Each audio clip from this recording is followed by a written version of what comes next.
On va peut-être pouvoir commencer. Je ne sais pas qui veut introduire. Oui, Magali. oui, c'est vrai qu'on va peut-être commencer parce que vu le nombre de participants attendus, on va peut-être pas attendre que tout le monde se connecte. Bon, bah, je suis enchantée Bonjour. en tout cas de voir tant de participation à ce webinaire en français. Alors, on a déjà fait un webinaire ce matin en anglais pour les continents anglophones. Donc là, bienvenue dans le webinaire en français. Euh, donc, on peut changer de diapo, Julie. Voilà, donc là, on va prendre 1 heure et demie pour vraiment essayer de vous donner toutes les informations possibles et répondre à vos questions. Alors, je ne sais pas si on pourra vraiment répondre à toutes les questions, étant donné que vous êtes très nombreux, mais en tout cas, on va essayer de donner le maximum d'infos. Aujourd'hui, n'hésitez pas à poser des questions dans le chat. Et puis sinon, on sera disponible aussi par ailleurs pour répondre aux quelques questions. Je vais laisser la parole à Aude Saldana qui va commencer les présentations.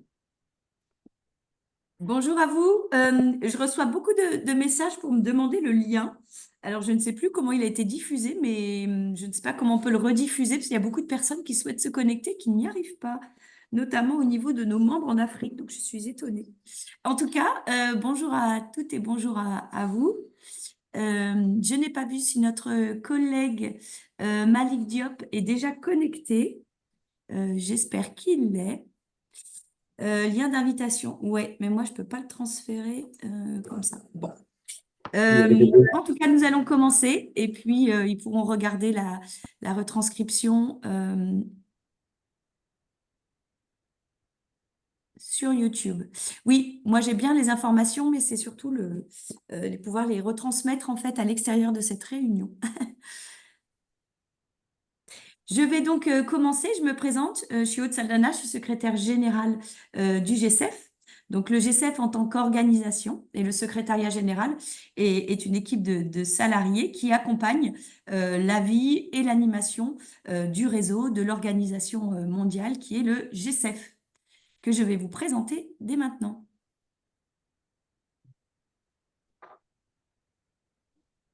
Alors, je rappelle.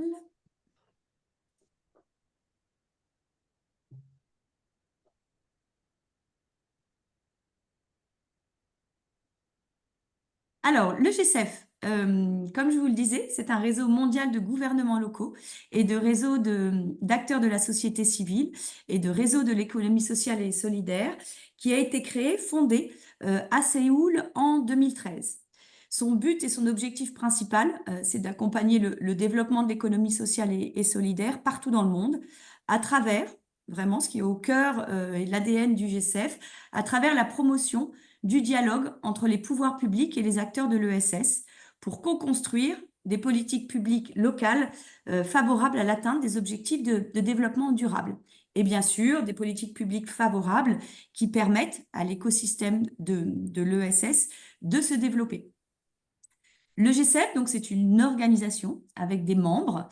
Nous avons 86 membres présents dans 37 pays sur 5 continents. Donc l'association, l'organisation est co-présidée par la ville de Bordeaux et la chambre régionale de l'ESS de la Nouvelle-Aquitaine. Vous savez qu'en France, nous avons un réseau national de l'économie sociale et solidaire qu'on appelle ESS France, qui a des représentations et inscrite dans la loi Hamon 2014, qui a des représentations et des chambres régionales de l'ESS, donc dans chaque région. Vous voyez, c'est un copilotage. On reviendra un petit peu plus loin, un petit peu plus bas sur la prochaine slide, sur la gouvernance de l'organisation. Je vais revenir aux 5 domaines d'action principales de l'organisation, donc des domaines d'action que l'on poursuit, nos actions de long terme, qui sont portées par l'équipe du secrétariat général et par ses membres. Donc, nous faisons un plaidoyer à l'échelle internationale, nationale et locale afin que l'ESS soit reconnu au niveau des organisations internationales, au niveau des pays et au niveau des organisations et des gouvernements locaux aussi, comme une économie qui met l'humain au cœur de l'économie et l'environnement également. Donc, on a vu que ce plaidoyer a eu des effets importants et notamment que l'on a mené avec d'autres réseaux internationaux, d'autres gouvernements nationaux et locaux, afin qu'il y ait une reconnaissance internationale, notamment à partir de l'OIT, notamment des résolutions des Nations Unies qui reconnaissent vraiment l'économie sociale et solidaire comme un outil de transformation sociale et environnementale et au cœur de l'atteinte des objectifs de développement durable. Donc, première mission, un plaidoyer fort à organiser à l'échelle des continents, comme je le disais, et avec le soutien de l'ensemble de nos membres présents sur les territoires et sur les continents. On appuie au développement des acteurs, des réseaux d'acteurs publics et privés de l'économie sociale et solidaire. On valorise, et c'est au cœur de notre mission également, les initiatives et les échanges d'expériences. Donc, on permet ces échanges d'expériences soit avec des animations et des dynamiques continentales, donc entre membres de l'organisation présents par exemple en Afrique. Donc, on organise des dialogues continentaux qui nous permettent vraiment d'avoir des échanges d'expertise, d'expérience et d'innovation à l'échelle des continents, mais aussi un échange d'expertise sur des thématiques bien précises à travers les groupes de travail que je vais vous présenter juste en dessous. Donc ça, c'était la troisième mission. La quatrième mission est autour de la formation et de l'accompagnement, notamment au développement des capacités des territoires, notamment des collectivités territoriales et des gouvernements locaux, en passant par des programmes et des outils de sensibilisation au développement de politiques publiques locales favorables au développement de l'ESS. Nous avons également de la recherche et nous travaillons avec un réseau de chercheurs sur de la recherche appliquée et des publications. Je vous dis qu'on avait une animation et des dynamiques continentales. On a effectivement également des groupes de travail thématiques. Vous en avez 4 qui vous sont présentés sur la présentation à votre écran. L'un est autour de la commande publique responsable et de l'ESS et comment la commande publique responsable est envisagée comme un levier du développement des écosystèmes ESS à l'échelle d'un territoire. Un autre groupe de travail sur le financement de l'ESS et notamment sur les questions de blending finance, de l'hybridation des ressources financières. Et un autre groupe de travail sur l'impact des politiques publiques de l'ESS vis-à-vis de l'atteinte des objectifs de développement durable. Nous avons également créé, et peut-être plusieurs d'entre vous, et notamment on a une belle dynamique avec des réseaux et des points focaux jeunesse en Afrique. On a créé un pôle jeunesse du GCF avec également des copilotages continentaux afin de faire un bon mapping des réseaux de jeunes existants, de pouvoir les sensibiliser, accompagner le renforcement de compétences sur ce qu'est l'ESS et ce que ça peut apporter notamment en termes d'emplois décents et de la création d'emplois décents sur les territoires, et surtout pour reconnaître leur rôle clé, transversal, comme acteur des transformations sociales et environnementales qui sont nécessaires maintenant pour faire face aux défis sociaux et environnementaux. On peut passer à la slide d'après. Donc, je vous disais, le GCF, c'est un réseau d'acteurs et qui est organisé avec des dynamiques continentales. Donc, on laissera la parole à Malik Diop, qui est notre coprésident, un de nos coprésidents avec la ville de Dakar, coprésident du GCF continent Afrique. Et vous voyez afficher également notre gouvernance. Effectivement, le GCF est une association de droit français aujourd'hui. S'il a été créé en 2013 à Séoul, il a été transféré suite à l'élection du maire de Bordeaux, soutenu par les 3 collectivités que sont la métropole, le département de la Gironde et le conseil régional de la Nouvelle-Aquitaine, qui portent désormais depuis l'Assemblée générale du GCF en octobre 2021, qui porte la présidence du GCF. Et donc, le comité directeur est composé du GCF est composé de 20 membres, avec des coprésidents continentaux également élus, pour qu'on ait une démarche horizontale et des dynamiques continentales coportées vraiment avec des acteurs et portées par les acteurs du continent. Donc, vous voyez par exemple, pour l'Amérique du Nord, c'est J'espère que certains sont présents ici. La ville de Montréal est coprésidente pour la dynamique continentale Amérique du Nord avec le chantier de l'économie sociale du Québec. Pour l'Asie et qui a participé à notre webinaire ce matin, notre coprésident qui est le réseau des gouvernements locaux coréens engagés dans l'économie sociale et solidaire, SSI-GOV. En Afrique, et je peux m'arrêter là. Enfin, vous voyez aussi les coprésidences continentale Europe et Amérique latine qui apparaissent, mais coprésidence continentale Afrique, donc coportée, coprésidée par la ville de Dakar et la plateforme des acteurs non étatiques du Sénégal. Et puis, on a d'autres membres pour représenter aussi les différentes formes d'organisation présentes et représentées au sein du G7, en tant qu'adhérent au sein du G7. Donc, vous voyez le reste des membres de notre comité directeur, que l'on passe du réseau des maires engagés de l'ESS au Cameroun, que par exemple l'ESS Forum International ou le RIPES également. Monsieur Malik Diop, est-il présent ici? Oui, je suis là. Ah, bienvenue. Nous ne te Merci. voyons pas, mais nous sommes très heureux que tu puisses participer. Nous présenterons, et peut-être qu'on peut donner l'opportunité d'aller. Alors, je vais te donner la parole tout de suite après. Je vais juste présenter la chronologie des forums, s'il vous plaît. Merci. La chronologie des forums. Effectivement, le G7, depuis sa charte fondatrice en 2013, organise tous les 2 ans et soutient l'organisation par nos villes adhérentes d'un forum mondial de l'économie sociale et solidaire qui est devenu un forum majeur qui regroupe des acteurs politiques et des acteurs opérationnels qui portent et qui font avancer l'ESS partout dans le monde. Donc, ces forums sont co-organisés tous les 2 ans. Et donc, comme vous voyez, après Séoul, qui l'a porté pendant 2 années, Montréal et la ville de Montréal et le chantier de l'économie sociale ont organisé en 2016 le Forum mondial au Canada à Montréal. 2018, c'était la ville de Bilbao.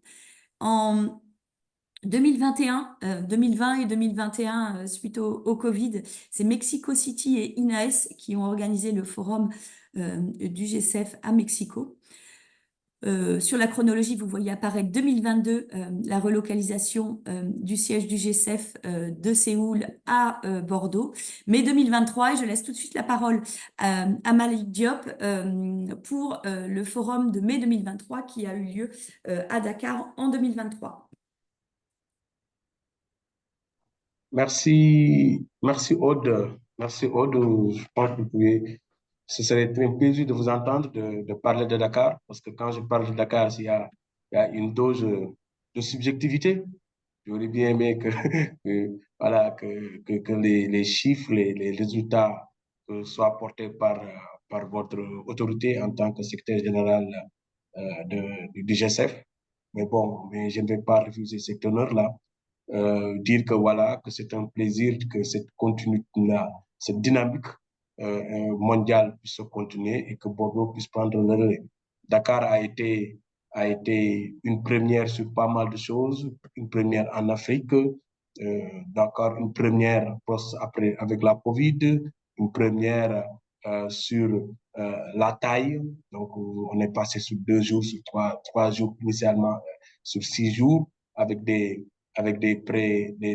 pré-forums pour les jeunes, des pré-forums pour les femmes et un forum principal. Donc, ça, c'était des questions aussi fondamentales donc, en termes d'innovation que Dakar a eu à développer. Et je pense qu'aujourd'hui, peut-être Bordeaux reprend sous une autre forme, sous un autre format, mais tout en donnant le poids pour les jeunes, pour les femmes et pour tous les acteurs. Donc, Dakar aussi a été aussi une première, un record sur pratiquement 6 000 participants. Ça aussi, les forums, c'était 1 200, 1 000, etc. Donc, là aussi, c'était une bonne opportunité pour aussi donner plus de poids au continent africain. Je pense qu'il y a une très bonne présence un peu du continent parce que le G7 s'appuie d'abord sur les acteurs des continentaux. Donc, je pense que ça aussi, c'était important, un challenge de mobiliser le maximum de pays africains. Mais on a vu aussi la présence massive aussi de l'Europe, du continent américain, que ce soit latino et nord aussi, mais aussi asiatique. Bah, ça a été franchement un véritable forum, un forum mondial pour Dakar avec 6 000 participants qui étaient juste, dis-je, même les 6 000, c'était les 6 000 qui étaient dans la base de données. Mais on a vu que, voilà, il y a toutes des activités extra qui ont participé à tout cela, au niveau de cela, et aussi un record en termes de gouvernement, 230 gouvernements locaux qui ont aussi centraux qui ont participé et présidé aussi au plus haut niveau par le chef de l'État, donc le président de la République, qui a aussi donné aussi un autre niveau, un autre coup d'accélérateur au niveau de Dakar. Donc la participation internationale était très forte et j'espère qu'on va maintenir un peu cette dynamique-là et on est bien parti aussi pour faire cet exercice avec Bordeaux. Et il y a eu des actes du forum, les actes du forum qui sont publiés et en 3 langues, 4 langues, donc 3 langues, français, anglais, espagnol, aussi qui permettent aussi de relayer un peu tous ces aspects-là. Voilà un peu d'une manière très schématisée présenter Dakar et les grands résultats de Dakar, qui a été aussi fait sous forme sur 3 ans de préparation, 1 mois de préparation, parce qu'il y a eu un forum hybride donc de Mexico qui s'est intercalé. Voilà un peu donc les quelques éléments de langage pour Dakar. On vous remercie et le fait aussi, Malik, c'est de faire un appel à la mobilisation africaine, aussi Exactement. pour soumettre des bonnes propositions et pour participer en force comme à Dakar, pour porter la dynamique africaine qui, depuis Dakar, n'a cessé que de prendre encore une plus grande ampleur dans tous les pays africains. Merci Malik. Exactement. J'ajouterai un peu, c'est que cette dynamique est portée par le pôle, le pôle jeunesse qui est là. Donc, on va directement la semaine prochaine vers un forum africain de l'économie sociale et solidaire avec les pôles jeunes. Ça rentre dans cette dynamisation, dans cette préparation de Bordeaux. On a déjà organisé aussi le forum africain, le FORAEF, à Yaoundé, qui a été, je pense, une très bonne réussite avec 37 pays. Et ceci aussi va permettre aussi d'enclencher cette dynamique de participation, parce que aussi c'est un défi, comme vous dites, de mobilisation des pays africains pour participer au forum de Bordeaux. Et ça ne doit pas se faire en 2 mois, 3 mois. Donc, c'est toutes ces dynamiques intermédiaires et ce dialogue intercontinental devrait permettre maintenant de massifier et d'amplifier l'action pour qu'on puisse aussi maintenir cette dynamique participation africaine, donc au plus haut niveau, au niveau de Bordeaux. Ça, vous pouvez compter sur nous, compter aussi sur l'engagement des réseaux africains, parce qu'il y a énormément de réseaux africains, il y a énormément de pays africains qui sont actuellement en gestation pour mettre en place des cadres normatifs au niveau de chaque pays, et aussi l'implication aussi des États centraux. Ça aussi, c'est des curseurs qui sont très, très intéressants pour permettre un peu de travailler sur la mobilisation africaine.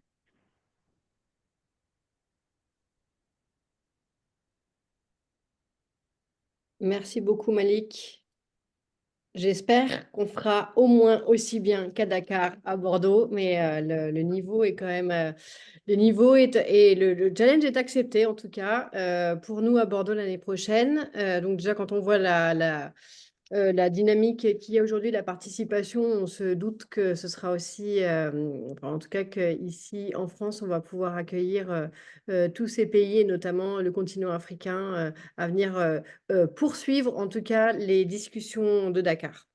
Donc pour en revenir à Bordeaux GSF 2025, donc c'est la première fois qu'aura lieu le forum, donc ce forum qui a lieu une fois tous les 2 ans, comme l'a dit Ould Saldanha. C'est la première fois qu'il aura lieu en France et il aura lieu à Bordeaux. Donc ce sera bien du 29 au 31 octobre 2025, toujours avec la coprésidence du GSF. Il y a quatre collectivités qui sont en co-organisation hein, de ce forum-là, parce que c'est un énorme forum. Donc, la ville de Bordeaux pilote cette organisation, mais en co-organisation avec, bien entendu, la région Nouvelle-Aquitaine, Bordeaux Métropole et le département de la Gironde. Dans un objectif qui reste dans l'objectif et dans la passation et l'héritage des forums antécédents dont a parlé Aude, donc avec pour objectif de mettre en commun les visions et les pratiques qui se font dans le monde entier, avec un objectif politique de réunir tout l'écosystème des élus, des dirigeants, des réseaux, des acteurs de toute nature de l'ESS, donc de les réunir à un même endroit au même moment, une fois tous les 2 ans, pour porter un plaidoyer et conclure ce forum par une déclaration finale qui traduira les engagements politiques portés par tout cet écosystème. Et le deuxième objectif, c'est bien entendu de favoriser les échanges d'expériences et les expertises. Ça se fera plus justement au gré des ateliers et de toutes les contributions qu'on vous demande de faire, dont on va aborder le sujet un petit peu plus tard. On peut passer à l'autre diapo. Donc, rapidement, ce Bordeaux, quel format il aura? Alors, je vous demande d'être indulgent. On a encore 1 an avant le forum. Donc, tout n'est pas encore calé. On y travaille dur, mais ça avance bien. Mais il y a encore beaucoup de choses à voir. Donc, peut-être qu'il y a des choses qui changeront, qui évolueront un petit peu d'ici là. Mais en tout cas, ce qui est sûr, c'est que c'est la 7e édition. Ça ne va pas changer. On attend au minimum 3000 personnes des 5 continents. Sur le lieu du Palais de l'Atlantique. Donc, pour les gens qui connaissent Bordeaux, c'est un lieu qui se trouve dans le nord de la ville, près du lac de Bordeaux. Ça se passera sur 3 jours, avec une journée aussi en amont qui sera le 28, qui sera des parcours territoriaux. Donc ça, je ne vais pas trop aller sur ce sujet-là parce que c'est vraiment en cours de construction. C'est la région Nouvelle-Aquitaine et le département de la Gironde qui est en train d'organiser, qui est en train de vous concocter des parcours au gré des départements limitrophes de la Gironde. Donc voilà, pour ceux qui voudront aller aussi à la rencontre des écosystèmes locaux de l'ESS, ce sera aussi un moment à ne pas louper. Il faudra certainement s'inscrire au moment de votre inscription générale au forum, mais ça, ce sera calé par la suite. Et il y aura bien entendu des animations sur toute la ville, parce que la vision politique, c'est aussi la vision politique de Bordeaux, c'est que du Forum de Bordeaux, c'est que ça ne se fasse pas uniquement en un lieu à Bordeaux-Lac, mais bien aussi que la population bordelaise et la population française qui ne va pas aller, qui ne va pas participer directement au forum, puisse aussi se rendre compte qu'il y a un forum, qu'il y a aussi tous ces continents qui viennent chez nous pour discuter de l'ESS. Donc, ce sera vraiment, on va s'en servir pour que ce soit un moment de sensibilisation et d'information et d'animation autour de l'ESS, donc dans plusieurs endroits de la ville. Voilà. On peut passer à la prochaine diapo. Et là, on va passer du coup à l'appel à contribution, parce que c'est pour cela qu'on est là aujourd'hui. Donc, cet appel à contribution, il a bien été lancé le 31 juillet et il sera fermé le 21 décembre. Il sera clôturé le 21 décembre. Donc, l'objectif, c'est vraiment de pouvoir rendre cette programmation participative. Donc, vous tous, acteurs de l'ESS, dans le monde entier, vous avez tout à fait la place de pouvoir contribuer. Donc là, je vais laisser Timothée Duverger, le président du comité scientifique, vous expliquer un petit peu la genèse et la profondeur de cet appel à contribution. Oui, bonjour à toutes et tous et merci de votre mobilisation. Donc, en première intention, c'est de vous présenter effectivement la composition, le rôle de ce comité scientifique. Hein. Son rôle, en fait, il est assez simple. C'était effectivement de définir l'appel à contribution en lien avec le thème retenu, le thème général retenu par le GCF. Et puis derrière, ce sera évidemment d'analyser les propositions et de contribuer à la programmation telle qu'elle sera proposée à l'issue. Donc, sa composition, il y a en fait, on a plusieurs mixités.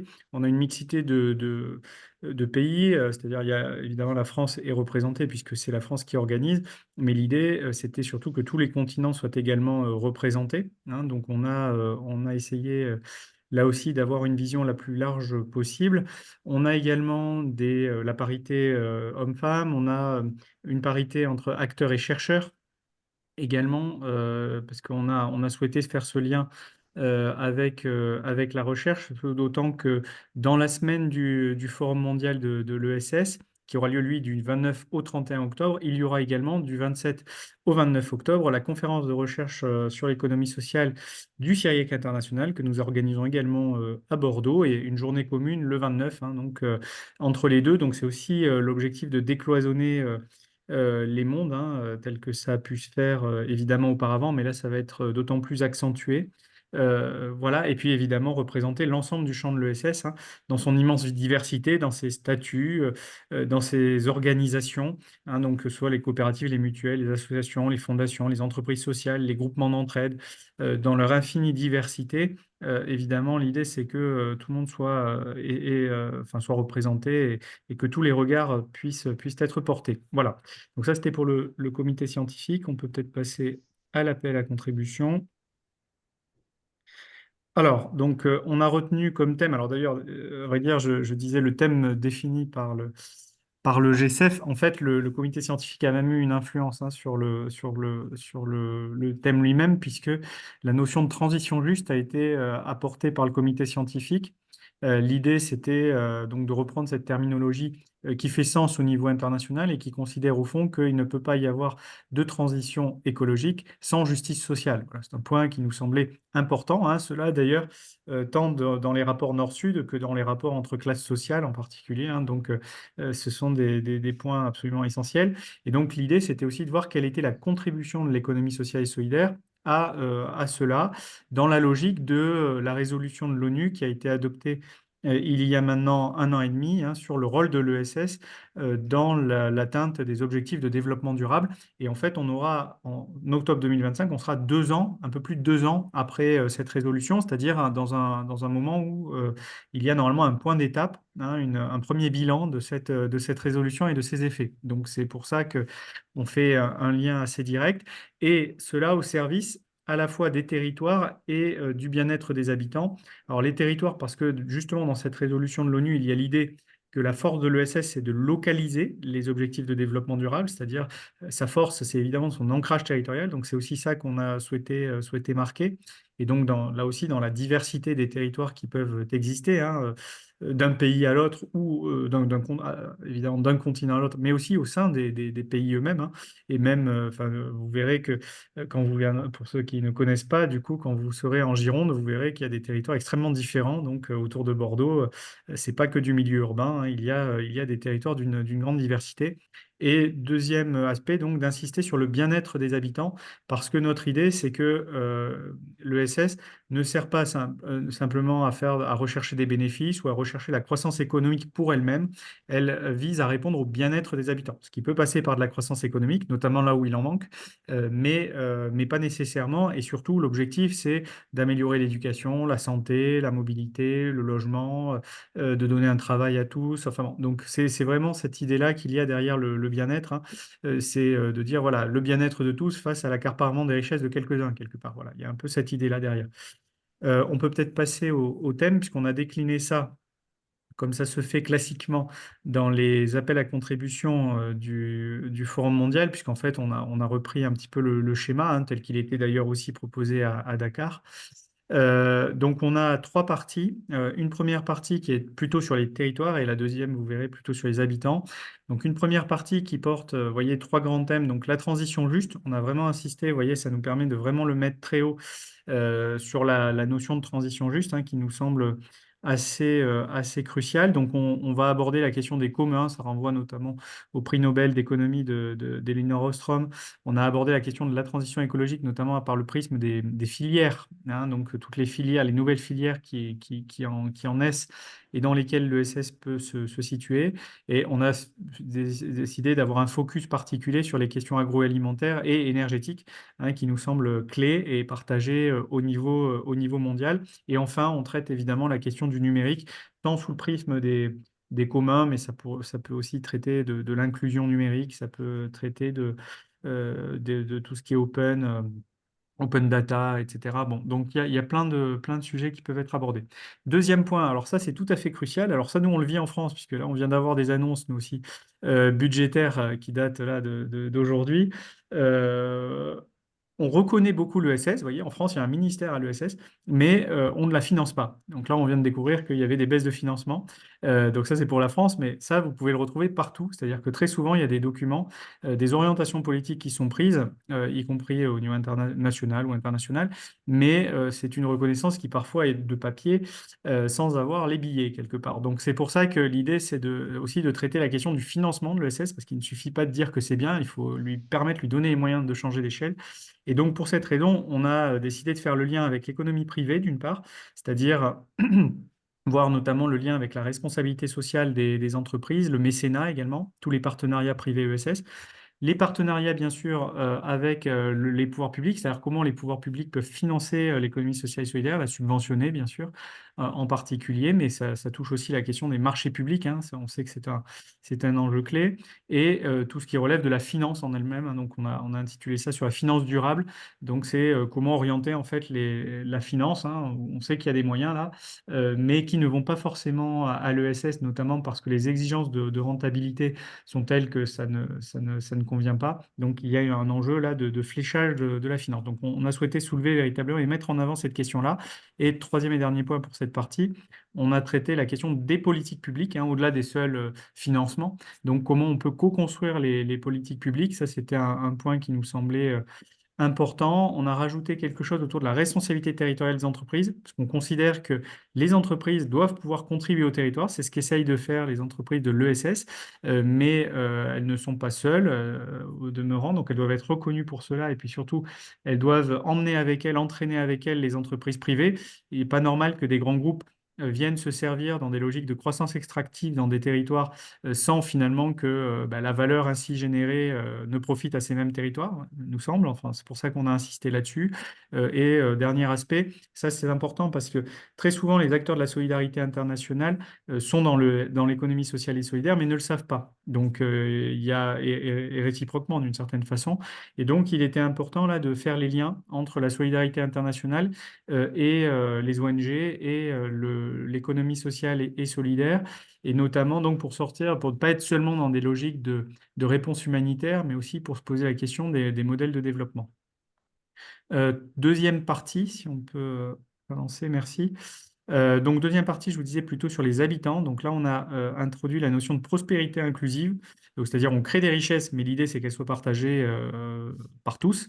Et donc, on a mis en avant là tous les thèmes autour de la solidarité, justice sociale, lutte contre les inégalités, mais aussi tout ce qui touche plutôt à l'angle santé, protection sociale, économie du care, hein, donc tout ce qui relève des services du soin. Je pense à tous les services ou les établissements pour les personnes porteuses de handicap ou bien personnes âgées, par exemple.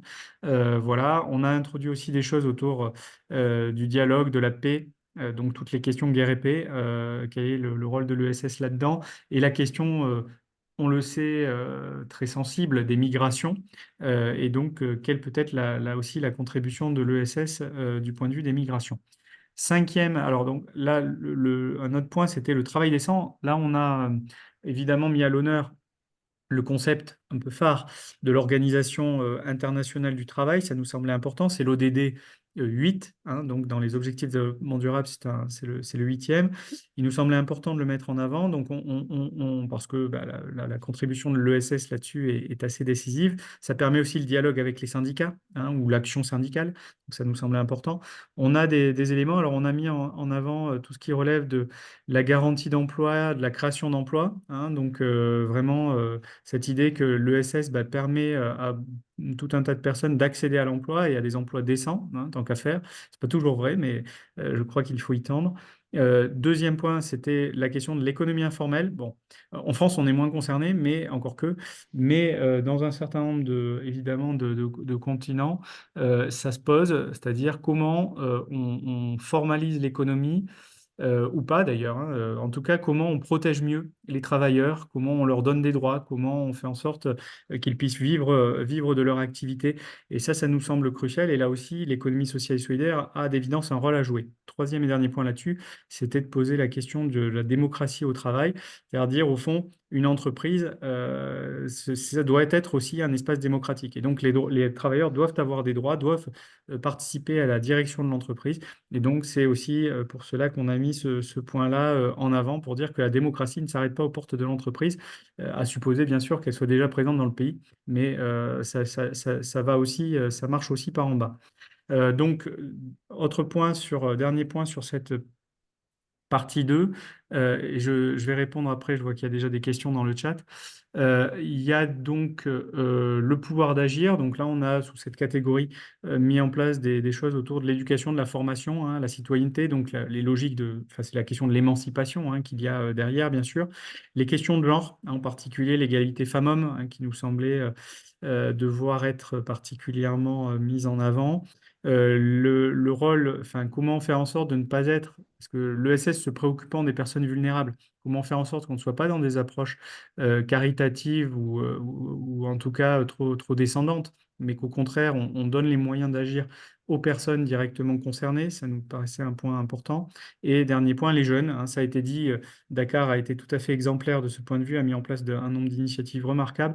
Et donc, on souhaite continuer évidemment cette dynamique autour de la jeunesse ou des jeunesses, en l'occurrence. Et dernière partie, et après je vous dirai comment on peut répondre exactement. Donc, dernière partie, c'est la troisième, qu'on a intitulée prospective. Alors, prospective et recherche, en fait, parce que donc on va traiter là-dedans de tout ce qui relève des innovations sociales, des recherches participatives. Donc, c'est là qu'on fait le lien à la recherche, hein, et les chercheurs peuvent mener leur recherche en co-construction avec les acteurs. Les acteurs peuvent même mener des recherches hein, quand ils sont formés pour cela. Donc, c'était aussi de faire ces ponts, de décloisonner la question des savoirs. Euh, Deuxième aspect, c'était les indicateurs socio-économiques et tout ce qui relève de la mesure d'impact.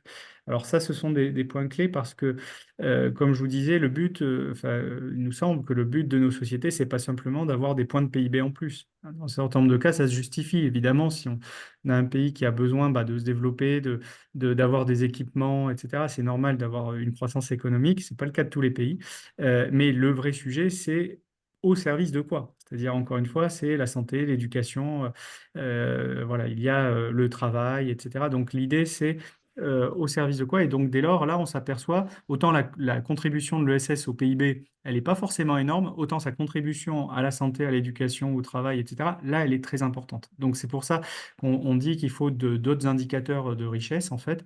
Et puis, pareil, on insiste sur les mesures d'impact avec cette idée que ces mesures d'impact, qui sont exigées de plus en plus par les financeurs, par les institutions internationales, par les politiques publiques, soient définies, proposées par les acteurs eux-mêmes, hein, pour s'adapter à leur réalité, pour ne pas que ça leur soit imposé de manière un peu parfois absurde. Donc là, l'idée, c'est vraiment que les mesures d'impact soient co-définies et surtout définies par les acteurs.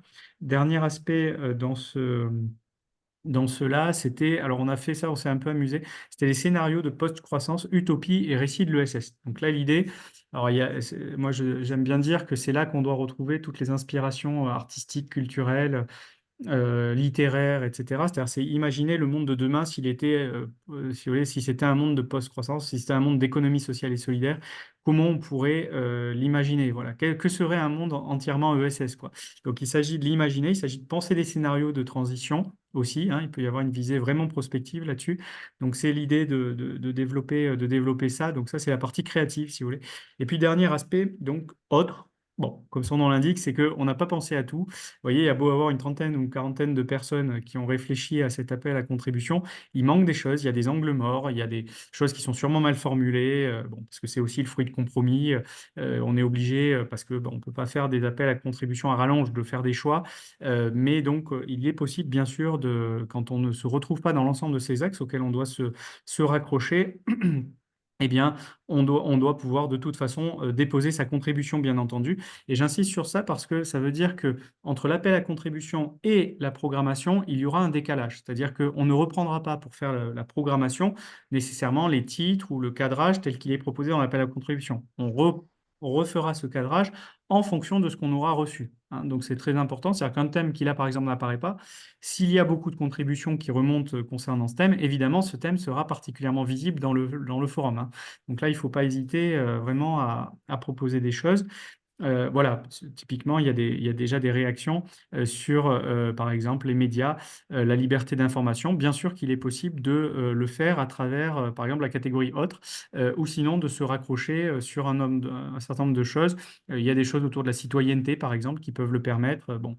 Donc, il y a différentes entrées. Donc, soit on se raccroche à un axe, soit on rentre dans la catégorie autre. Les axes ne sont là que pour donner des idées, hein, en réalité, donner un peu des orientations un peu préalables, mais encore une fois, ça va évoluer. Le lien à la microfinance, bah, il est fait à travers notamment la partie sur la finance. Protection sociale, il y a une partie qui traite de la protection sociale. Donc là, pour le coup, ces points-là sont traités, parce que je réponds en même temps aux questions. Donc les critères, dites-vous bien sur l'acceptation je vais vous dire après sur les chiffres, sur l'acceptation des contributions, l'idée, c'est pas de refuser en fait, c'est pas d'opérer une sélection, ça, on va pas se dire, bah, lui, il est bien ou pas, voilà. Le seul critère, si vous voulez, c'est que ça concerne le SS. Voilà. Donc, c'est que ça concerne le SS. Et le deuxième aspect, c'est que bah, et après, soit vous faites une contribution, ça peut être une contribution individuelle, soit ça peut être une contribution collective, hein. Voilà, vous avez un peu les deux possibilités, c'est-à-dire soit vous répondez seul, vous avez envie de présenter votre projet, votre idée, donc vous pouvez faire une proposition tout seul et puis on fera en sorte de vous regrouper, parce qu'on ne vous laissera pas seul dans une salle. Donc ce sera un premier élément. Et deuxième aspect, évidemment, il y aura des possibilités de contribution collective, donc c'est-à-dire de déposer pour un atelier, une table ronde. Les formats sont assez libres, hein. On a eu des questions déjà sur est-ce qu'on pourra projeter, par exemple, un documentaire ou quelque chose. C'est quelque chose qui est possible. Alors après, il y a des formats, hein. Donc je crois que c'est 1 heure et demie normalement par session. Donc il faudra juste être vigilant à cela. Mais tout ça est possible. Il est aussi possible, a priori, de demander des salles pour pouvoir faire des événements un peu plus privés, on va dire, autour de vos organisations ou d'un thème que vous souhaitez développer dans une logique de mise en travail, hein. Ça, c'est tout à fait aussi possible. Voilà, donc ça, c'est les différentes modalités pour pouvoir répondre. Nous avons beaucoup de contributions déjà, je vous le dis, et c'est très bien ainsi. Nous avons déjà reçu plus de 200 contributions, d'accord? Donc, sachant que ça va jusqu'au 20 décembre. Et j'ai l'habitude de dire que si tout le monde fait comme moi, c'est-à-dire dépose le 19 décembre, on aura vraiment beaucoup de contributions. Donc, parce qu'on en est déjà à 200. À Dakar, il y en avait environ 300. Bon, ça, vous voyez, 300 contributions, mais 5000 personnes, hein. Donc, bon. On verra si on fait mieux sur le nombre de participants. Je ne sais pas. Sur le nombre de contributions, on devrait en avoir plus. Le nombre de participants, le challenge, la barre est haute, hein. Donc, Dakar a mis la barre très, très haut. Mais voilà, donc on va faire de notre mieux là-dessus. Et donc, dernier aspect, vous aurez vous voyez le calendrier. Donc là, on a lancé cet appel à contribution le 31 juillet dernier. Il est en cours, je disais donc, jusqu'au 20 décembre prochain. On essaiera de vous apporter une réponse. Donc je l'ai dit, hein, l'idée, c'est pas c'est pas de refuser des contributions, hein. Vraiment, l'objectif, c'est d'essayer de prendre tout le monde ou à peu près, quoi. Voilà, on va essayer dans la limite des places disponibles, j'ai envie de dire. Mais enfin, on a des grands locaux, on a une équipe très engagée et très volontaire et qui peut traiter beaucoup d'informations. Donc, on va faire de notre mieux de ce point de vue pour vous répondre aussi le plus vite possible. C'est-à-dire que vous déposez jusqu'au 20 décembre et l'idée serait qu'au printemps, voire même vraiment le plus tôt possible, c'est-à-dire moi, j'aimerais qu'on puisse vous répondre dès mars, voilà, voire même au plus tard, pour que sachiez si votre contribution est acceptée ou pas. Enfin, partez du principe qu'a priori, il n'y a pas de raison qu'elle ne le soit pas. Et puis, dernier aspect, on essaiera de publier la programmation, donc soit au printemps, en tout cas avant l'été, c'est-à-dire la programmation détaillée avec les horaires, etc. On essaiera bien sûr de faire cela. Je pense que j'ai tout présenté. Normalement, le temps suivant, c'est pour les questions et il y en a encore d'autres auxquelles je n'ai pas répondu. Donc, je peux enchaîner parce que je les ai fait en live du coup pendant ma présentation. Mais on peut continuer éventuellement sur les dernières là, qui viennent d'arriver dans le chat. Alors, il y en a une, c'est à combien de thèmes peut-on contribuer au cas où 2 sous-thèmes sont liés dans un projet. Bah, vous mettez, je crois que vous pouvez mettre théoriquement plusieurs, mais rattachez-vous dans le thème qui vous paraît prioritaire. Voilà, celui qui vous identifie le plus, hein. Alors, si vous ne savez pas, vous tirez à pile ou face, mais essayez d'en sélectionner qu'un, hein. Dans l'idéal, ça nous aide, nous, après, pour classer. C'est quand même plus facile. Donc oui, des contributions, ce sont des interventions durant le GCF par rapport à la question qui vient d'être posée. Vous avez un site internet qui vous permet de déposer vos contributions. Il n'y a pas besoin que ces contributions soient scientifiques, hein. Le GCF, enfin le Forum mondial de l'ESS, est d'abord un événement des acteurs. On l'ouvre à la recherche, mais c'est d'abord un événement des acteurs, donc il n'y a pas de caractère scientifique à ça. L'idée, c'est vraiment de faire débat, de présenter ces initiatives, de présenter ces actions, hein. Donc, effectivement, ce sont des interventions, mais il est possible de croiser cela avec la recherche. Voilà. Est-ce qu'il y a d'autres questions? Alors, attendez, je prends les questions. Dans le cas d'un projet commun à plusieurs associations, pouvons-nous imaginer un programme d'atelier en plusieurs sessions? Oui, alors en théorie, oui. Après, oui, proposer, puis après on verra. Voilà, c'est-à-dire parce que ça va dépendre encore une fois, de l'espace disponible. Voilà, on ne peut pas donner une journée complète, si vous voulez, enfin, je pense que ça ne va pas passer. Enfin, vous voyez, quand on a déjà 200 contributions, Magali, elle va pouvoir réagir là-dessus, mais je pense il faudra être économe là-dessus. Je vais juste compléter ton propos, Timothée. C'est vrai qu'il faut quand même penser ce forum-là. Bon, bah, enfin, je vais le répéter, mais c'est une évidence, mais c'est un forum mondial, donc il faut quand même que les thématiques qui sont abordées concernent tous les pays qui sont présents. Donc, il ne faut pas trop que ce soit du coup de l'entre-soi, même si j'entends bien quand même présenter une initiative local peut intéresser tous les participants, mais il faut vraiment essayer de penser sa contribution le plus possible, effectivement, en multipartenarial, et même aussi, si vous le pouvez dès maintenant, le penser aussi dans une logique internationale. Donc, si vous avez des projets, enfin, si vos projets font écho à des programmes, à des projets, si vous travaillez déjà avec des partenaires à l'international, proposez-nous des choses qui sont déjà voilà, multi-acteurs et avec un pendant international, parce que de toute façon, après le travail qui va être fait, du coup, de mettre en lien les contributions, ça va être ça, essayer de faire un effet miroir, on va en tout cas rapprocher, faire des passerelles entre les contributions d'un pays à l'autre pour que justement, qu'on soit complètement dans l'objectif du forum, l'échange entre pairs, l'échange, l'interconnaissance et l'échange des thématiques entre les pays. Donc, essayez de penser à ça aussi. Peut-être que ça vous aidera, peut-être, parce que j'imagine, je vois que déjà, il y a beaucoup d'idées qui foisonnent, etc. Donc, ça vous permettra peut-être de choisir une thématique qui sera peut-être plus évidente. Ensuite, juste une chose logistique aussi, à part pour les sessions auto-gérées, vous verrez quand vous irez sur le formulaire, vous verrez bien quels sont les formats auxquels vous pouvez prétendre. La plupart des formats seront traduits avec des cabines de traduction, avec des traducteurs qui seront dans la salle. Donc, pensez aussi à ça dans vos formats de contribution. Il faut que ce soit accessible, il faut que ce soit traduisible, etc. Après, il y a encore un modèle qui est aussi envisageable, c'est les sessions autogérées, où là, vous êtes beaucoup plus libre. Mais là, il n'y aura pas de traduction, donc ce sera à vous de proposer en une langue, une des 3 langues du forum, donc anglais, français ou espagnol. Et là, du coup, votre session, elle sera uniquement dans cette langue-là. Donc, ça peut être aussi plus souple, plus adéquat. Donc, vous verrez bien que dans le formulaire d'inscription, on vous demandera déjà de vous orienter vers des formats spécifiques, avec des partenaires spécifiques, etc. Ne vous inquiétez pas, après, là, pour le 20 décembre, pour l'instant, on vous demande vraiment une idée, un projet. C'est assez court. Vous aurez tout le temps d'y travailler, de l'approfondir après, surtout que si nous, on vous met en contact avec en corrélation avec d'autres partenaires et tout, pour travailler, pour approfondir le format, la contribution. Donc, pour l'instant, déjà, donnez-nous vos idées, etc., ce qui germe pour le moment, mais ne vous arrêtez pas trop à la grande définition de votre contribution. Alors, on va poursuivre, hein. Je vais essayer de continuer puisque ça défile. Donc, il y a beaucoup de questions, hein. Donc, on va essayer de répondre à toutes là. Et puis, si on n'y arrive pas, de toute façon, on va les noter et on va essayer de. Ce qui serait pas mal, c'est que quelqu'un les copie-colle et puis qu'on puisse essayer de vous répondre après.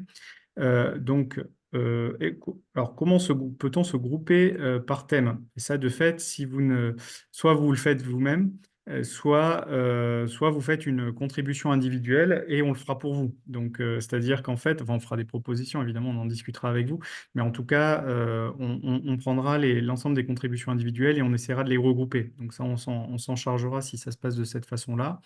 Combien de contributions peut-on déposer par organisation? Bah, il y a pas, dans l'absolu, il n'y a pas de limite.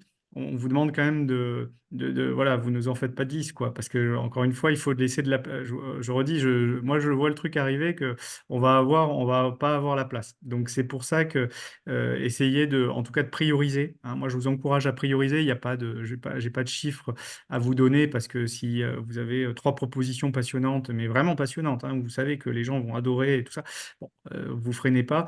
Bon, si vous vous dites que ça va intéresser 3 personnes, certes très intéressantes et très spécialistes, bon, là peut-être voilà, il faut s'auto-censurer. Donc c'est peut-être aussi à vous de faire le tri. Bon, puis sinon, on sera peut-être amené à le faire nous-mêmes. Enfin, encore une fois, le but, c'est pas de refuser des contributions.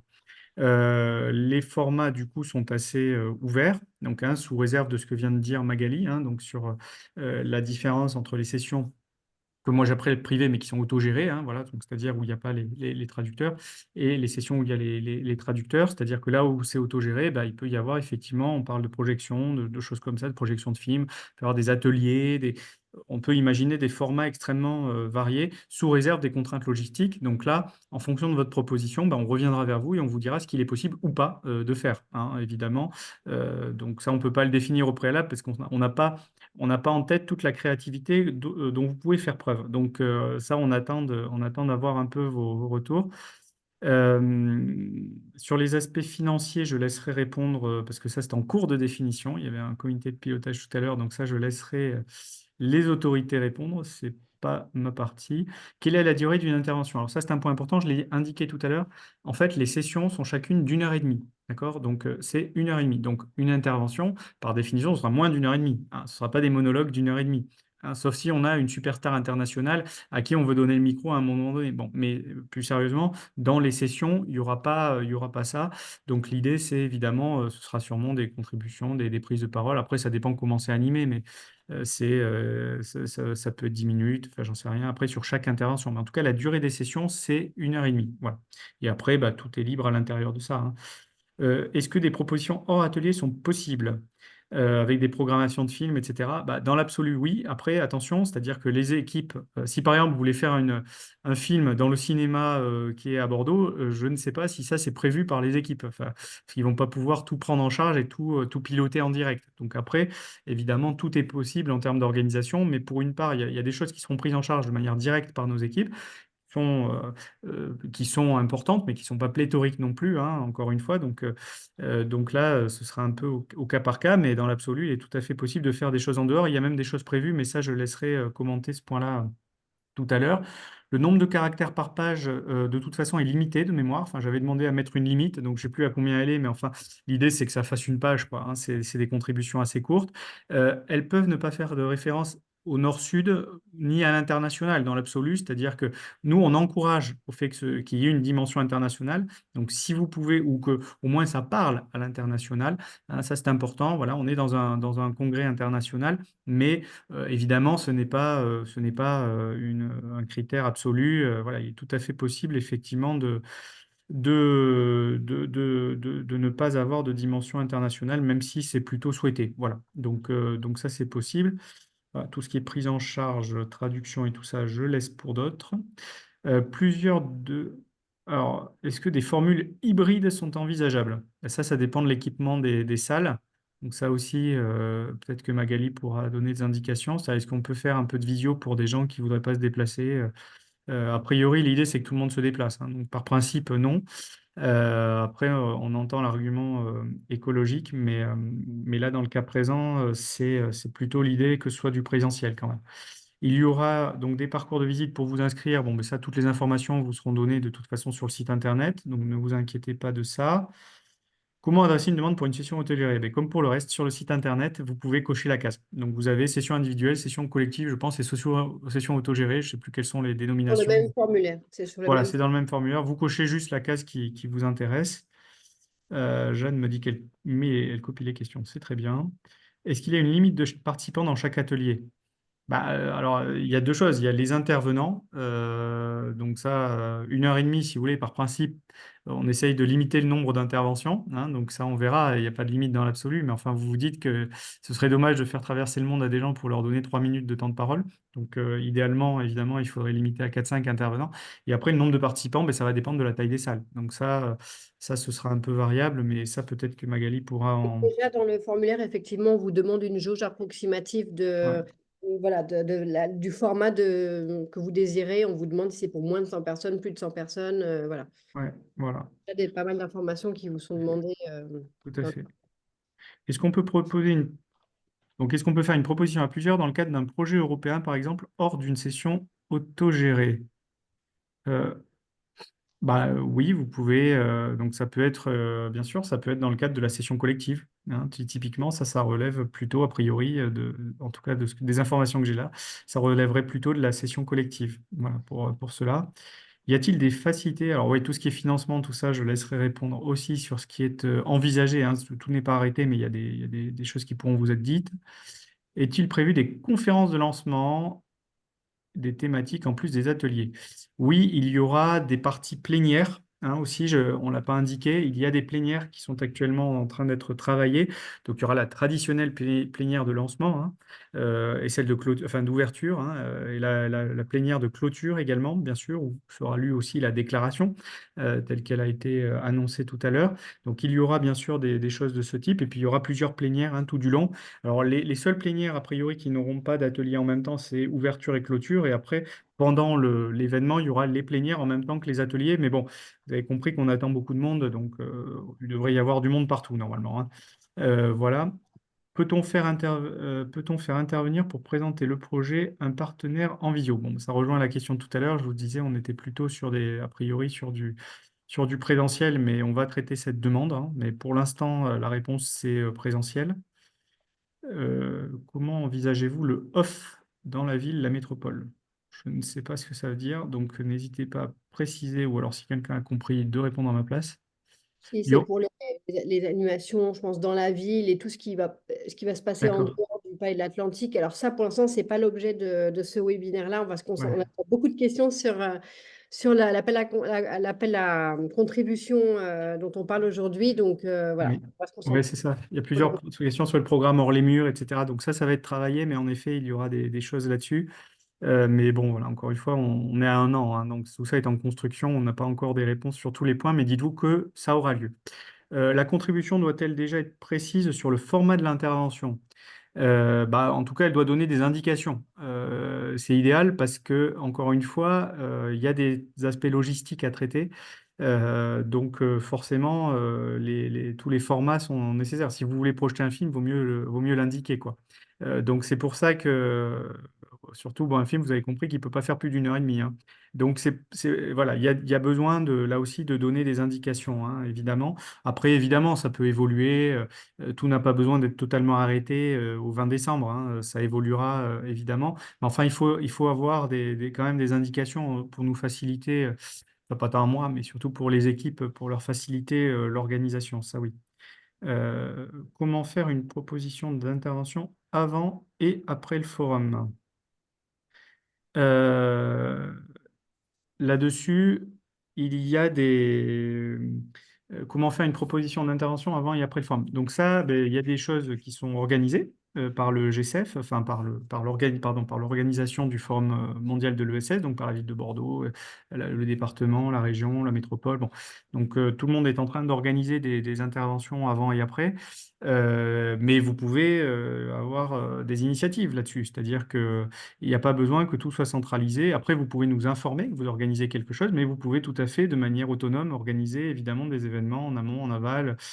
C'est l'occasion, hein, c'est un point, évidemment, c'est un point de ralliement. Il y aura une unité de temps et de lieu sur ce forum mondial, mais l'idée, c'est évidemment de ne pas se limiter à l'événement. Donc, n'hésitez pas à vous en emparer, à l'inscrire dans vos démarches de long terme. Voilà, ça, bien sûr, hein. Vous pouvez aussi, de manière autonome, le faire. Puis après, il y a d'autres choses qui seront organisées par les organisateurs. Jeanne, bonjour. Quelle est la différence entre contribution individuelle et collective? Individuel, c'est un individu. Donc, c'est genre, je m'appelle Timothée Duverger, j'ai absolument envie de vous parler de la garantie d'emploi parce que j'adore ça, mais je suis tout seul, donc je vais faire une proposition tout seul pour dire que j'ai envie de parler de ça. Et on va me mettre dans un atelier avec d'autres personnes qui parlent d'emploi, de travail, etc. Session collective, c'est plutôt l'idée que vous êtes déjà plusieurs à organiser, donc il y a plusieurs interventions, il peut y avoir plusieurs organisations dedans, enfin voilà, c'est plutôt ça. Hein, mais donc, ça veut dire que vous proposez là le panel, en fait. Voilà, c'est ça la différence. Comment se fera la sélection des intervenants des plénières? Ah, grande question. Ben, ça, c'est l'organisation. Donc, c'est le comité d'organisation, on va dire, qui gère plutôt les plénières en lien avec avec le comité scientifique. Évidemment, ce sera mis en discussion. On est en train de réfléchir à la question là, hein, des plénières. Il y a des passages obligés, hein, il y a des choses protocolaire, évidemment. Et puis après, ça, c'est plutôt à la main des organisateurs. Ça, si vous voulez, c'est ce qui relève plutôt pour moi de l'éditorialisation de l'événement, en fait. Voilà, c'est-à-dire tout ce qui est plénière, c'est vraiment les messages qui sont envoyés, les débats qui sont mis en avant. Donc ça, c'est plutôt au niveau, c'est plutôt centralisé ça. Mais après, si vous avez des suggestions à faire, évidemment, on est preneur, hein, on prend toutes les bonnes idées, j'ai envie de dire, mais la décision est plutôt centralisée là-dessus. Nous aimons, voilà, bon, ça c'est question de financement, je laisserai revenir après. Donc, Solène partage le lien, effectivement, pour la conférence de recherche en économie sociale du CIRIEC. N'hésitez pas, je vois qu'il y a déjà plein de likes, n'hésitez pas à répondre et à cela, mais ça, c'est plutôt côté recherche, hein, ça, c'est les chercheurs pour le CIRIEC. Les contributions collectives peuvent-elles se faire avec d'autres structures, des citoyens? Oui, bien sûr. Donc, justement, hein, c'est le principe. Si vous proposez un panel, ça peut être une structure qui propose un panel et qui va chercher ses partenaires, ou alors vous le co-construisez à plusieurs. Tout est possible, hein, voilà, là-dessus. Si on est plusieurs organisations à faire une contribution mutualisée, peut-on envisager d'avoir une matinée pour une table ronde et des ateliers? Encore une fois, vous pouvez proposer et puis on disposera en fonction du nombre On sera peut-être amené encore une fois à recalibrer les choses. Voilà. L'idée, c'est encore une fois de prendre tout le monde, mais la contrepartie de ça, c'est qu'il faudra réguler. Donc, on sera obligé de procéder à des ajustements, à des découpages, à des regroupements. Voilà. Donc ça, on aura. Mais bon, à ce stade, j'ai envie de vous dire proposer. Voilà. Hein, vous évitez de nous envoyer 10 propositions. Donc vous priorisez, mais quand même proposer et on verra ce qu'il est possible de faire. Voilà. Il y a plusieurs questions peut-être sur les aspects financiers. Est-ce que tu veux en dire un mot? Je ne sais pas qui le présente, ça, si c'est Magali ou Aude ou je ne sais pas qui. Oui, comme vous voulez. Moi, je ne m'occupe pas de l'argent. La question, ces questions-là ne sont pas encore complètement tranchées. Il faut savoir qu'on attend quand même, comme l'a dit Timothée, beaucoup de contributions parce que l'objectif, c'est quand même qu'on ait une programmation la plus contributive possible et la plus participative possible. Donc, on table jusqu'à, selon les calculs qu'on fait pour l'instant, presque 90 ateliers en marge. Donc, ça va quand même être peut-être un peu compliqué de prendre en charge le déplacement des intervenants, surtout voilà, pour les 90 ateliers, surtout s'il y a plusieurs personnes pour chaque atelier. Mais on y réfléchit. Bien sûr, il y a des tarifications qui vont être vraiment calquées pour chaque catégorie d'acteurs. Si on est membre du GSF, il y a une tarification spécifique. Il y a aussi voilà, après, voilà, c'est sûr le forum ne pourra pas prendre en charge, je pense, tous les intervenants. Donc, il faut aussi peut-être vous trouver aussi des mobilités. Je sais qu'il y a le programme Erasmus qui a fait l'agence Erasmus qui nous a fait une présentation la dernière fois qui peut prendre en charge dans ces cadres de mobilité, etc., des mobilités d'intervenants, de jeunes, etc., dans le cadre du forum, enfin dans le cadre de projets de manière générale. Mais là, ils sont bien sensibilisés aussi au fait qu'il y ait ce forum-là en octobre l'année prochaine à Bordeaux, et ils sont vraiment en attente aussi de vos propositions. Donc, par exemple, si vous proposez dans le cadre d'un projet un peu plus global, la venue de vos partenaires européens, etc., à ces dates-là, ça pourra aussi prendre en charge du coup les déplacements de vos partenaires et les vôtres. Voilà, je pense qu'il faut essayer de jouer sur des choses comme ça. J'entends bien que ma réponse n'est pas satisfaisante pour le moment, mais on essaye vraiment de travailler. En tout cas, comme on sait qu'on ne pourra pas tout prendre en charge, on essaye de trouver d'autres pistes, d'actionner le plus de pistes possible pour que trouver des financements par ailleurs.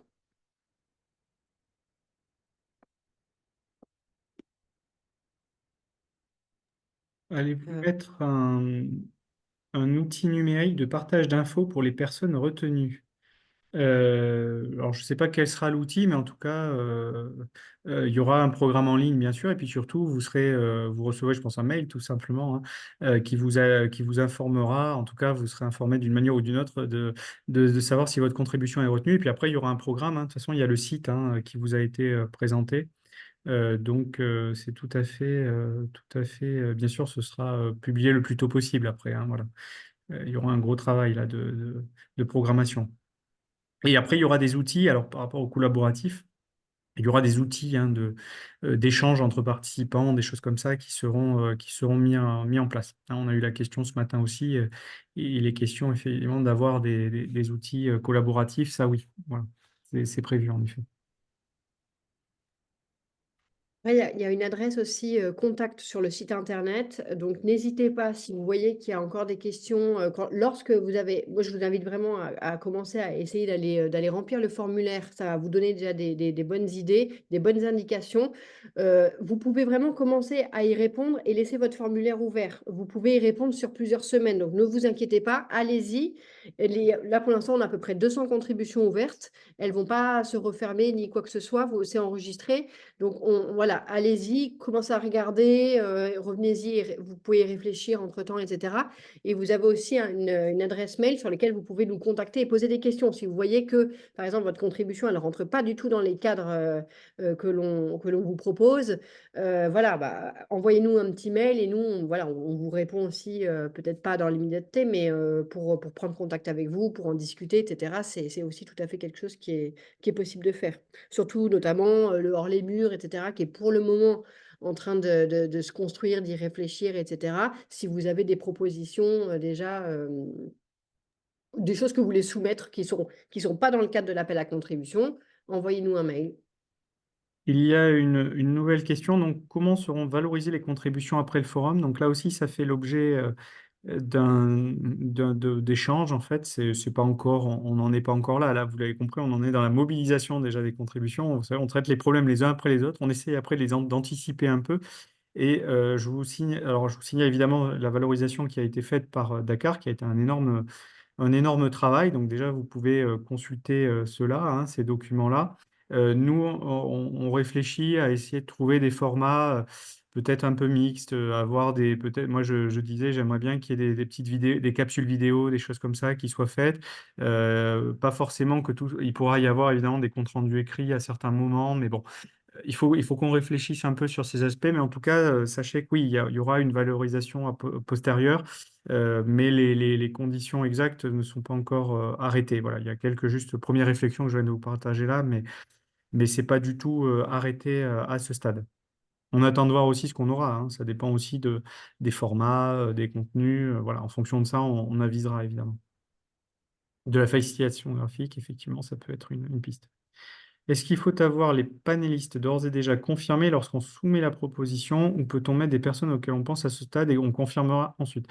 Oui, il n'y a pas besoin que tout soit confirmé. En revanche, c'est vous de fait, hein, qui prenez les contacts. C'est-à-dire que à l'inverse, c'est pas je dépose, je sais que c'est pas ton idée, Gloria, mais ce n'est pas je dépose, je propose des noms et puis vous vous en débrouillez, évidemment. C'est-à-dire que c'est votre proposition, donc évidemment, après, vous vous chargez des contacts, etc. Parce que sinon, on ne pourra pas s'en sortir. Mais oui, voilà, je sais que tu l'as en tête. Mais autrement, oui, bien sûr. Après, voilà, vous n'êtes pas obligé d'avoir toutes les confirmations. Même, il y aura des annulations, sans doute, des gens qui seront plus dispo le moment venu, qu'il faudra remplacer. Bon, tout ça, on s'adapte, hein, évidemment.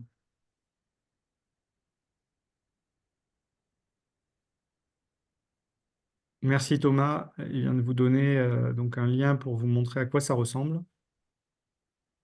Je pense que ça vous sera utile. Parce qu'effectivement, on le voit dans les questions, il y a des questions. Tout le monde n'a pas fait un forum déjà, donc n'hésitez pas, voilà, à prendre connaissance un petit peu, ça vous donnera une idée très concrète, hein. Notre exemple, c'est Dakar, vous l'avez compris. Donc, on espère faire aussi bien en mobilisation déjà et en contenu.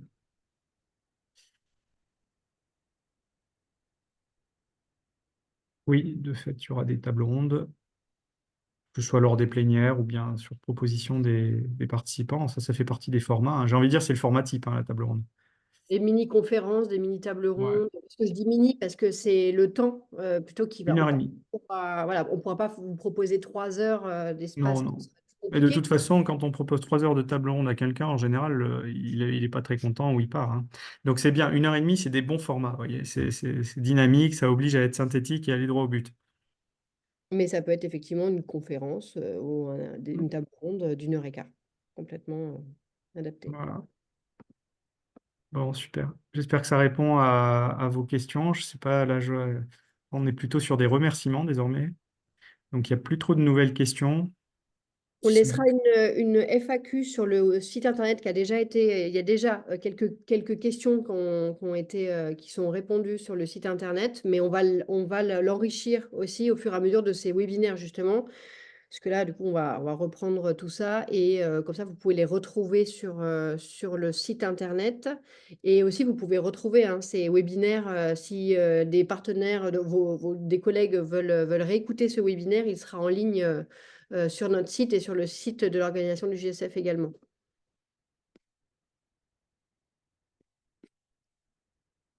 On a deux questions nouvelles. Donc, est-ce que ce sera comme pour le forum de l'ESS et les intervenants dans le même atelier sont responsables de la coordination de leur atelier ou ce sera coordonné de votre côté?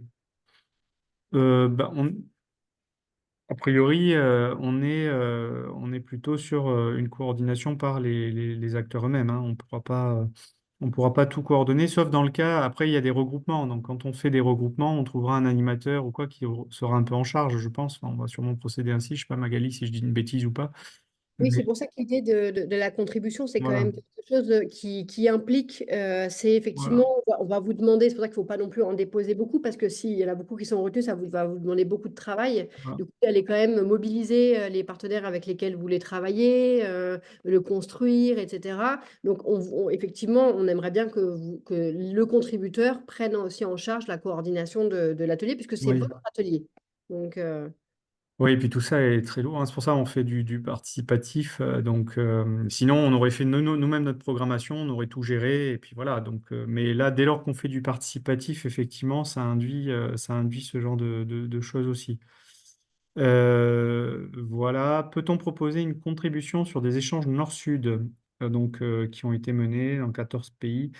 Oui, bien sûr. Ah ben, au contraire, nous, on adore les échanges nord-sud. Donc, n'hésitez pas vraiment à faire des propositions de ce type, bien sûr. Après, essayez de penser ça peut-être sous un angle pas seulement, enfin, demandez-vous quand même toujours quel public ça va intéresser. Voilà, c'est-à-dire, là, dans le cas présent, je suis sûr que ça intéressera des gens, mais je dis ça parce que c'est pas, je veux présenter mon initiative, mais du coup, il faut se demander, est-ce que dans les acteurs présents ou que je soupçonne être présents, est-ce qu'il y a des gens qui vont vouloir, voilà, que ça va intéresser. Donc, demandez-vous ça simplement en permanence, hein. Pensez public aussi, voilà, à chaque fois, quelles sont un peu vos cibles, hein. Réfléchissez à ça quand vous faites des contributions, évidemment, mais dans l'absolu, non, c'est tout à fait dans la cible, hein. Voilà. Bien, je crois qu'on est bon sur les questions. bon, désolé, effectivement, on n'aura peut-être pas. Il y a peut-être quelques questions qui sont passées au travers, mais de toute façon, voilà. Maintenant, vous avez nos coordonnées, vous avez le site, vous avez tout ça. Donc vraiment, revenez vers vous une fois que vous aurez regardé un petit peu le formulaire, etc., que vous en saurez un petit peu plus. Et puis, envoyez-nous votre contribution.